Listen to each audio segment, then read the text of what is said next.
अस्सलामुअलैकुम, मैं साकिब मकबूल मकबूल solution software company से।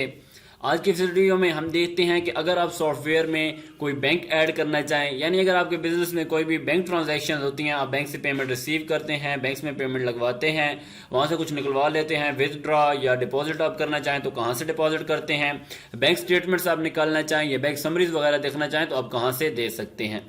सॉफ्टवेयर में न्यू बैंक ऐड करने के लिए आप बैंक्स के मॉड्यूल पर क्लिक करेंगे, बैंक डिटेल्स में जाएंगे और यहाँ पर ऐड के बटन पर आप क्लिक कर देंगे और सबसे पहले डेट की फील्ड है, जो आपकी सिस्टम की डेट होगी वही यहाँ पर ब्लिंक करेगी। आप चाहें तो इसे डेट को चेंज भी कर सकते हैं। ये कोई भी डेट हो सकती है जिस डेट में आपने बैंक के साथ ट्रांजैक्शन शुरू की, या ये डेट भी हो सकती है कि जिस डेट में आपने हमसे सॉफ्टवेयर परचेज किया। नेक्स्ट बैंक नेम की फील्ड में ऑलरेडी तमाम बैंक्स ऐड हैं। इनमें से जो भी डिजायर्ड बैंक आपको होगा आप उसे सिंपल सेलेक्ट कर लेंगे, या आप चाहें तो डायरेक्ट उसका नेम भी टाइप कर सकते हैं। जैज कैश है, इजी पैसा, जो भी आपका बैंक अकाउंट है आप वो यहाँ पर सिलेक्ट कर लेंगे, लिख लेंगे। इसके बाद नेक्स्ट अकाउंट नंबर का ऑप्शन है, जो भी आपके बैंक का अकाउंट नंबर होगा वो यहाँ पर आप मेंशन कर देंगे। और नेक्स्ट अकाउंट टाइटल है, यानी जो भी अकाउंट का नाम होगा वो यहाँ पर आप मेंशन कर देंगे। और एड्रेस में आप चाहें तो एरिया ले सकते हैं कि ये बैंक किस एरिया में लोकेटेड है। वो ओपन बैंक भी हो सकता है, अगर जिस तरह जायज़ का इजी पैसा तो उसको कोई एरिया नहीं होगा, एड्रेस आप छोड़ देंगे। और फ़ोन नंबर भी आप ले सकते हैं, जिस तरह आप अगर आपका जायज़ कैश है तो वो आपके फ़ोन नंबर पे बनता है, वो यहाँ पर आप टाइप कर सकते हैं। और नेक्स्ट ओपनिंग बैलेंस की फील्ड मोस्ट इंपॉर्टेंट फील्ड है, जिसमें आप बैंक के अंदर जो आपकी अमाउंट पड़ी है वो यहाँ पर आप मेंशन कर देते हैं, यानी आपका बैंक में कितना बैलेंस पड़ा है। या ये वो अमाउंट भी हो सकती है कि जिस डेट में आपने सॉफ्टवेयर लगवाया उस वक्त आपके पास जो अमाउंट बैंक में अवेलेबल थी। और यहाँ सेव के बटन पे क्लिक करेंगे तो आपका बैंक सॉफ्टवेयर में ऐड हो जाएगा। आज के बाद आप चाहें तो इस बैंक से भी ट्रांजैक्शंस कर सकते हैं।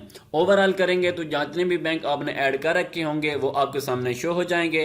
आप किसी भी बैंक की डिटेल में चेंजिंग करना चाहें तो क्लिक करके यहाँ एडिट के बटन पे क्लिक करेंगे तो बैंक की डिटेल्स आपके सामने ओपन हो जाएंगी। आपने अकाउंट नंबर लिखते वक्त को गलती कर दी, अकाउंट टाइटल आपने चेंज करना है, या ओपनिंग बैलेंस अगर आपने बाद में लिखना है तो यहाँ पर आप टाइप करके लिख देंगे और सेव करेंगे तो आपकी डिटेल्स दोबारा अपडेट हो जाएंगी। आप चाहें तो किसी भी बैंक को बाय नेम सर्च कर सकते हैं, phone number, account number, title या एड्रेस वगैरह लगाकर आप सर्च कर सकते हैं।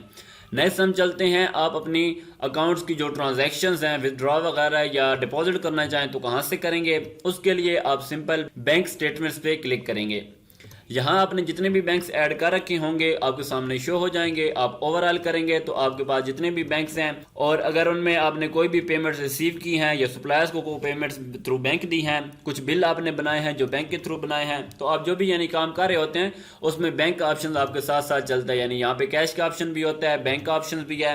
इसी तरह जब आप कस्टमर की पेमेंट या सप्लायर्स की पेमेंट्स की बात करते हैं तो भी यहाँ पर कैश और बैंक ऑलरेडी आपके पास दो ऑप्शन होते हैं। और जितनी भी हमने पिछली वीडियोस बनाई हैं उनमें ये हमने डिटेल से देखा है कि आप कैश ट्रांजैक्शन भी कर सकते हैं, और जब बैंक ट्रांजैक्शन करेंगे तो वो आपकी फौरन यहाँ बैंक स्टेटमेंट्स में पहुंच जाएगी। यानी जब भी आप बैंक की स्टेटमेंट चेक करना चाहेंगे, बैंक के साथ अपने लेजर्स को मेंटेन करना चाहेंगे या मैच करना चाहेंगे, तो आप नीचे बैंक स्टेटमेंट्स में आएंगे। यहाँ सिंपल जिस भी बैंक की डिटेल्स आपको चाहिए होंगी आप क्लिक करेंगे तो राइट साइड पर आपके सामने उसकी तमाम ट्रांजैक्शन हिस्ट्री आ जाएगी कि कब आपने पैसे डिपॉजिट किए या कब आपने बैंक से पैसे विदड्रॉ कराए। और इस डिटेल को आप चाहें तो रिपोर्ट भी कर सकते हैं, यानी इसकी पीडीएफ फॉर्म भी बना सकते हैं। जस्ट आप रिपोर्ट के बटन पे क्लिक करेंगे तो पीडीएफ रिपोर्ट आपके सामने शो हो जाएगी, जिसे आप चाहें तो व्हाट्सएप कर सकते हैं, प्रिंट कर सकते हैं और अपने पास सेव भी कर सकते हैं। और डिस्क्रिप्शन में आपको नजर आ रहा है कि आपने सप्लायर को पेमेंट पे की और वो आपने पेमेंट विदड्रॉ कराई, बैंक से निकलवा ली, और इस तरह सप्लायर को पेमेंट दी, कस्टमर ने आपको पेमेंट दी तो बैंक में डिपॉजिट हो गई। ये सारा काम ऑटोमेटिक सॉफ्टवेयर में हो रहा होता है। इसी तरह जो आप एक्सपेंसेस वगैरह करते हैं उसमें भी आपके पास ऑप्शन होता है। अगर आप बैंक सेलेक्ट करते हैं तो खुद ब खुद जो भी आपने बैंक सेलेक्ट किया होगा उससे आपकी पेमेंट कट जाएगी, और अगर कोई रेवेन्यू वगैरह या कोई इनकम है तो बैंक में खुद ब खुद ऐड हो जाएगी। इसके बाद जब आप डिपॉजिट करना चाहें या विदड्रॉ करना चाहें तो आपके पास यहाँ ऐड का बटन भी होता है। आप सिंपल ऐड के बटन पे क्लिक करते हैं। यहाँ आपके पास ट्रांजैक्शन का ऑप्शन है कि आप कौन सी ट्रांजैक्शन कर रहे हैं, और अगर आप कुछ पेमेंट अपनी कैश से बैंक में ट्रांसफर कर रहे हैं, यानी कैश रजिस्टर से बैंक में ट्रांसफर कर रहे हैं, और एक्चुअल केस में क्या हो सकता है कि आपने अपनी जो पेमेंट है वो बैंक में लगवा ली, तो आप डिपॉजिट पे क्लिक करेंगे। और जिस भी बैंक में आपने कैश से बैंक ट्रांसफर किया है पेमेंट, तो यहाँ पर आप बैंक सेलेक्ट कर लेंगे, आगे स्लिप नंबर या ट्रांजैक्शन आईडी आप लिख देंगे, और जो भी अमाउंट आपने ट्रांसफर किया आप यहाँ पर मेंशन कर देंगे। और डिस्क्रिप्शन में इस हवाले से कोई भी आप वजाहत करना चाहें, कौन ये पेमेंट लेकर गया, कौन पेमेंट लेकर आया, कुछ भी आप वजाहत कर सकते हैं यहाँ पे। सेव के बटन पे क्लिक करेंगे तो आपकी ये जो अमाउंट होगी वो उस बैंक में ट्रांसफर हो जाएगी, जिस तरह अभी के केस में आप देख सकते हैं। दोबारा हम इस बटन पर क्लिक करते हैं, यहाँ आपके पास विथड्रॉ का भी ऑप्शन होता है, और अगर आपने कोई पेमेंट बैंक से निकलवा के लाए तो आप पेमेंट को विथड्रॉ करेंगे और यहाँ जिस भी बैंक से आपने निकलवाई वो बैंक यहाँ पर सिलेक्ट कर लेंगे। और जो ही आप बैंक सिलेक्ट करने लगते हैं साथ में आपके पास तमाम बैंक्स का ओपनिंग बैलेंस भी आ रहा होता है कि आपके किस बैंक में कितनी कितनी अमाउंट ऑलरेडी पड़ी है। जिस भी आपने अकाउंट से पेमेंट निकलवाई आप उसे सिलेक्ट कर लेंगे, यहाँ पर स्लिप नंबर या ट्रांजैक्शन आईडी देंगे और कितनी पेमेंट निकलवाई वो यहाँ पर आप मेंशन कर देंगे। मेंशन करने के बाद आप सेव पे क्लिक करेंगे।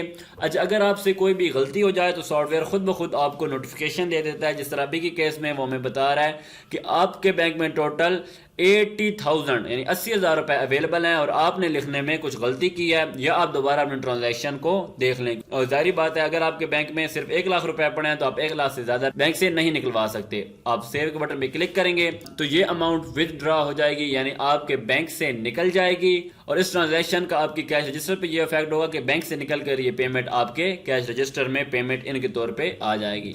आपके जितने भी बैंक अकाउंट्स होते हैं उनमें से चार्जेस कट सकते हैं, ज़कात या टैक्सेस होते हैं। अगर आपने कोई भी ऐसी पेमेंट की है जो बैंक के थ्रू उस बिजनेस का हिस्सा तो नहीं है, आप सॉफ्टवेयर में रिकॉर्ड करना चाहते हैं, तो आप यहाँ पर बैंक नेम में जिस भी बैंक से आपने ट्रांजैक्शन किया है या कुछ चार्जेस पे किए हैं या ज़कात दी है कुछ भी है तो आप बैंक सेलेक्ट करेंगे। यहाँ पर स्लिप आईडी या ट्रांजैक्शन आईडी देना चाहें तो आप लिख सकते हैं। अच्छा, ये चीज़ देखें कि ये स्लिप आईडी या ट्रांजैक्शन आईडी मैंडेटरी नहीं है, आप सिर्फ इसे अपनी आसानी के लिए लिखते हैं ताकि आपको बाद में याद रहे। न भी देना चाहें तब भी आपकी एंट्री सेव हो जाएगी। अमाउंट के फील्ड में आपने जो भी अमाउंट जितने भी पैसे निकलवाए या और जितने भी आपके टैक्स या ज़कात बनी थी और जिस बैंक से आपने दी वो अमाउंट में आप मेंशन करेंगे और सेव के बटन पे क्लिक कर देंगे। नेक्स्ट आपके पास चौथा ऑप्शन बैंक ट्रांसफर का भी है। अगर आप बैंक टू बैंक ट्रांसफर करते हैं, यानी आपने एक बैंक से निकलवा के पेमेंट दूसरे बैंक में दे दी, एचबीएल से निकलवा के आपने जैज कैश कर ली या जैज कैश से इजी पैसा ट्रांसफर की, तो आप उसे सॉफ्टवेयर में किस तरह रिकॉर्डेड करेंगे। आप फॉर एग्जाम्पल आपने इजी पैसा से जैज कैश में पेमेंट भेजी तो आप फ्रॉम बैंक लिखेंगे, यानी किस बैंक से आपने पेमेंट ट्रांसफर की, यहाँ पर आप सिलेक्ट कर लेंगे। और बैंक ट्रांसफर टू यानी जिस बैंक में आपने ट्रांसफर की वो यहाँ पर आप लिख देंगे। लाइक अगर आपने जायज कैश में की और जो भी बैंक आपके पास अवेलेबल है, फॉर एग्जाम्पल इस बैंक में आपने ट्रांसफर की और यहाँ पर स्लिप आईडी या ट्रांजैक्शन आईडी अगर आपके पास कोई है तो वो यहाँ पर आप लिख देंगे। और कितनी अमाउंट आपने एक बैंक से दूसरे बैंक में ट्रांसफर की वो यहाँ पर आप मेंशन कर देंगे। और सेव के बटन पे जो ही क्लिक करेंगे तो खुद ब खुद दो जो एंट्रीज हैं वो सॉफ्टवेयर क्रिएट कर देगा, यानी इस बैंक से सॉफ्टवेयर ने ट्रांसफर फ्रॉम की, इस बैंक से ट्रांसफर हुई और जो दूसरा बैंक आपका होगा उसमें पेमेंट आपकी डिपॉजिट हो जाएगी। यानी अगर आप किसी बैंक में पेमेंट डाल रहे हैं तो आप डिपॉजिट का बटन यूज करेंगे, निकलवाते हैं तो विथड्रॉ का बटन, और किसी बैंक से चार्जेस ज़कात या टैक्स वगैरह देते हैं तो ये बटन आप यूज करेंगे, ऑप्शन यूज करेंगे। और अगर आप एक बैंक से दूसरे बैंक में को पेमेंट ट्रांसफर कर रहे हैं तो आप बैंक ट्रांसफर की मदद से अपनी पेमेंट्स को ट्रांसफर करेंगे एक बैंक से दूसरे बैंक। और लेजर्स ऑलरेडी हमने देख लिए हैं। आप ओवरऑल पे क्लिक करेंगे तो आपने जिस भी बैंक का लेजर चाहिए होगा, मंथली लेजर आपको चाहिए, ईयरली चाहिए, तो आप यहाँ पर सर्च रिकॉर्ड भी कर सकते हैं। और बैंक नेम अगर आपका बहुत ज़्यादा बैंक है तो यहाँ बैंक नेम की मदद से आप किसी एक बैंक को सिलेक्ट भी कर सकते हैं, उसे सर्च भी कर सकते हैं। अगर आपको एक बैंक की कंप्लीट डिटेल चाहिए तो फिर आप यही स्टेटमेंट का ऑप्शन यूज करेंगे। और अगर आपको तमाम बैंक्स की डिटेल चाहिए, यानी आपने किस किस बैंक में कौन कौन सी पेमेंट की और एक ही जगह पे आपको मिल जाए, तो आप बैंक समरीज में जाएंगे और यहाँ आपके पास सर्च रिकॉर्ड में डेली मंथली का ऑप्शन है। आप डेली करेंगे तो तमाम बैंक्स जितने भी आपके बैंक्स होंगे जिनकी ट्रांजैक्शन आज की है उसमें कितनी डिपॉजिट हुई, विथड्रॉ, और अगर आपने उस बैंक के थ्रू कुछ चार्जेस दिए तो वो यहाँ पर आपके पास आ रहा है। और बैलेंस भी आ रहा है कि आपके पास कौन से बैंक में कितनी अमाउंट अभी अवेलेबल है। और कुछ बैलेंसेस हमारे पास माइनस में आ रहे हैं, जिसका मतलब ये है कि ये एंट्री माइनस में है, यानी आज के दिन में हमारे डिपॉजिट एंट्री कम हुई है और चार्जेस हमारे पास ज्यादा थे, यानी पेमेंट ज्यादा आउट हुई है आज के दिन में। इस तरह अगर आप ओवरऑल करते हैं तो आपके पास जितने भी बैंक ट्रांजेक्शन वगैरह हुई होंगी आज तक, आपने कितने पेमेंट डिपॉजिट की, कितनी पेमेंट विथड्रॉ की, चार्जेस किए और बैलेंस उसका क्या है, ये आपके सामने आ जाएगा। और यहाँ पर आपके पास रिपोर्ट का बटन भी है, आप चाहें तो इसकी रिपोर्ट भी निकाल सकते हैं और अपने बैंक के साथ अगर आप मैच करना चाहें, चेक करना चाहें कि कौन से बैंक में आपके पास क्या एग्जैक्ट यही पेमेंट है, नहीं है तो आप इसे बाद में बैलेंस भी कर सकते हैं। और इसी तरह तमाम बैंक्स में मिला के जो ट्रांजैक्शंस बन रही हैं, फॉर एग्जांपल आपने डेली किया है तो डेली टोटल बैंक में डिपॉजिट इतना हुआ है और विथड्रॉ आपने टोटल बैंक से इतनी अमाउंट की है, चार्जेस और टोटल बैलेंस आज के दिन में आपके पास इतना है। और यहाँ चाहें तो आप ओवरऑल करेंगे तो ओवरऑल आपके पास बैलेंस आ जाएगा कि आपके पास कितनी अमाउंट बैंक्स में अवेलेबल है या आज तक आपने कितनी कितनी ट्रांजैक्शंस की, तो उनकी बैलेंस आपके पास अवेलेबल अमाउंट इतनी है। अच्छा, एक बात याद रखें कि यहाँ बैंक स्टेटमेंट के ऑप्शन की मदद से आप ट्रांजैक्शन हिस्ट्री चेक करते हैं, यानी अगर आपने किसी कस्टमर से को पेमेंट की तो उसकी जो एक हिस्ट्री बनती है वो यहाँ पर रिकॉर्ड हो जाती है।